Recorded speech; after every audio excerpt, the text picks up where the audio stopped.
plastikos yang berarti membentuk. Plastisitas otak atau neuroplasticity adalah kemampuan otak melakukan reorganisasi dalam bentuk adanya interkoneksi baru pada syaraf. Plastisitas merupakan sifat yang menunjukkan kapasitas otak untuk berubah dan beradaptasi terhadap kebutuhan fungsional. Mekanisme ini termasuk perubahan kimia saraf atau neurochemical, penerimaan saraf, neuroreseptif, perubahan struktur neuron saraf, dan organisasi otak. Plastisitas juga terjadi pada proses perkembangan dan kematangan sistem saraf. Kapasitas dari sistem saraf pusat untuk beradaptasi dan memodifikasi organisasi struktural dan fungsional terhadap kebutuhan yang bisa berlangsung terus sesuai kebutuhan dan stimulasi. Mekanisme ini merupakan mekanisme kompleks yang melibatkan perubahan kimia dan kelistrikan syaraf, struktur neuron, dan reorganisasi otak. Plastisitas tidak hanya terjadi pada kerusakan otak seperti stroke, cedera kepala, tetapi juga terjadi pada degenerasi otak yang lain, misalnya Alzheimer dan demensia. Terdapat 3 penggolongan plastisitas otak, yaitu yang pertama plastisitas dari struktur anatomi, yaitu regenerasi atau regeneration, dan penyebaran kolateral atau collateral sprouting. Yang kedua, penyesuaian fisiologis, yaitu diastasis atau neural shocks atau pemulihan spontan, dan peningkatan sensitivitas hubungan saraf atau denervation supersensitivity, juga pengefektifan sinapsis laten atau silent synapses recruitment. Dan yang ketiga adalah cross-modal plasticity yang meliputi aktivasi bilateral dari sistem motorik, penggunaan jalur ipsilateral, dan yang terakhir perekrutan area motorik tambahan. Terima kasih.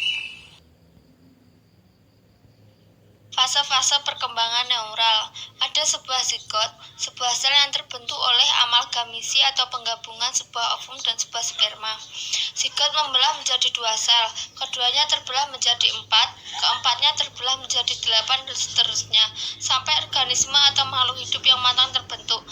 Untuk menyelamatkan kita dari nasib semacam itu, ada 3 hal selain multiplikasi sel yang harus terjadi. Pertama, sel-sel harus terdiferensiasi. Sebagian harus menjadi sel-sel otot. Kedua, sel-sel harus menuju ke tempat yang tepat dan menyelaraskan diri dengan sel-sel di sekitarnya untuk membentuk struktur tertentu. Ketiga, sel-sel harus menjalin hubungan fungsional yang tepat guna dengan sel-sel lain. Bagian ini mendeskripsikan bagaimana neuron-neuron yang sedang berkembang memenuhi ketiga hal itu melalui 5 fase. 1. Induksi pelat neural. 2. Proliferasi neural. 3. Migrasi dan agregasi. 4. Pertumbuhan akson dan pembentukan sinapsis. 5. Kematian neuron dan penyusunan ulang sinapsis.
Assalamualaikum warahmatullahi wabarakatuh. Perkenalkan, nama saya Alfi Kumaira Mutakin. Di sini saya akan menjelaskan tentang poin D, yaitu tentang neuroplastisitas. Neuroplastisitas adalah kemampuan otak untuk melakukan perubahan, remodeling, mereorganisasi dirinya baik pada struktur maupun fungsinya. Neuroplastisitas memiliki arti kemampuan sistem saraf otak untuk beradaptasi dan memodifikasi organisasi secara struktural dan fungsional terhadap kebutuhan dan stimulus yang bisa berlangsung sesuai dengan kebutuhannya. Neuroplastisitas berkaitan dengan terjadinya perubahan fungsional seperti memori, adiksi, timbulnya suatu kebiasaan tertentu, sensitisasi terhadap posisi tertentu, toleransi terhadap obat-obatan tertentu, dan juga pemulihan pasca cedera otak. Di sini saya akan menjelaskan tentang sejarah neuroplastisitas. Gagasan neuroplastisitas pertama kali dikemukakan oleh William James pada tahun 1890 dalam karyanya yang berjudul The Principle of Psychology. William mengungkapkan bahwa otak manusia dapat terus-menerus mengalami perubahan fungsional. Dan orang pertama yang menggunakan istilah neuroplastisitas adalah seorang ahli syaraf dari Polandia, yaitu Jerzy Konopski pada tahun 1948. Konopski mengemukakan sebuah teori bahwa neuron yang diaktifasi oleh kedekatannya dengan sirkuit saraf yang aktif akan berubah dan menggabungkan dirinya ke dalam sirkuit tersebut. Paul Bachelita adalah yang pertama mendemonstrasikan neuroplastisitas ke dalam kasus nyata. Ia mengklaim bahwa bagian otak yang sehat dapat mengambil alih fungsi otak yang mengalami cedera. Michel Mezenich, seorang ilmu saraf, juga mencatatkan namanya dalam dunia neuroplastisitas dengan merancang sebuah perangkat lunak untuk membantu orang-orang yang kesulitan belajar. Neuroplastisitas adalah hal yang menandai dekade otak, yaitu antara pada tahun 1990 sampai 2000, di mana Presiden Amerika George H.W. Bush mencoba meningkatkan kesadaran masyarakat akan manfaat yang dihasilkan oleh penelitian mengenai otak tersebut. Neuroplastisitas struktural. Plastisitas sinap merujuk pada perubahan pada kekuatan antar neuron atau sinaps, titik pertemuan kimiawi atau elektrik antar sel-sel otak yang dapat meliputi banyak proses spesifik, seperti perubahan jangka panjang pada jumlah reseptor untuk neurotransmitter tertentu, atau perubahan di mana beberapa protein disintesis lebih banyak di dalam sel. Bentuk lain neuroplastisitas struktural meliputi perubahan pada tingkat kepadatan substansi kriseria atau alba yang dapat dilihat dengan MRI. Neuroplastisitas fungsional. Neuroplastisitas fungsional bergantung pada dua proses dasar, yaitu belajar dan memori atau mengingat. Mereka mewakili plastisitas neural dan sinaptik jenis khusus. Berdasarkan pada plastisitas sinaptik jenis tertentu menyebabkan perubahan permanen pada efektivitas sinaptik. Selama proses belajar dan mengingat atau memori tersebut, perubahan permanen terjadi pada hubungan sinaptik antar neuron akibat penyesuaian struktural atau proses biokimia intraseluler.